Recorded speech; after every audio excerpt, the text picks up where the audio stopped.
நண்பர்கள் அனைவருக்கும் வணக்கம். இப்போ நம்ம பார்க்குறது தான் ட்ரெஸ்ஸிங் டேபிளுங்க. ட்ரெஸ்ஸிங் டேபிள் மிரர் லைட் தான் மாற்றோம். இது வந்து 3 வாட்ஸ் எல்இடி இல்லாமல் மாற்றோம்.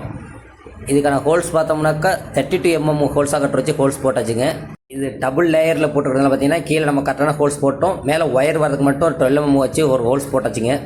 ஹோல்ஸ்லாம் பார்த்தீங்கன்னா கார்பெண்டர் இருக்கும்போது சொல்லியிருந்தோம்னாக்கா நம்ம லைட்டு கொடுத்துருந்தா அந்த அளவுக்கு அவங்களே ஹோல்ஸ்லாம் போட்டு கொடுத்துருப்பாங்க. அப்போ நம்மளுக்கு அது லைட்டு வராதனால வேண்டி அவங்க வேலையை முடிச்சுட்டு போயிட்டாங்க. அதனால் நம்மளே ஹோல்ஸ் போட்டு பண்ணிக்கிட்டு இருக்கிறோங்க. இந்த லைட்டுக்கு பார்த்தீங்கன்னா ப்ரொஃபைல் பண்ணும்போது இதுக்கு சேர்த்து ஒயரிங் பண்ணி வச்சாச்சிங்க. இந்த லைட்டு வரது தான் டைம் ஆகிடுச்சு.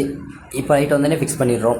ப்ரொஃபைல் லைட் வரும்போது பார்த்தீங்கன்னா சர்ஃபேஸ் லைட்டு கொடுத்து அனுப்பிட்டாங்க. அது போட்டோம்னா அந்த மிரர் ஓப்பன் பண்ண முடியல டோரை.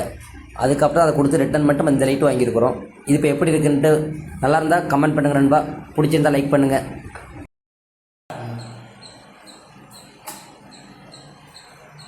ஓகே.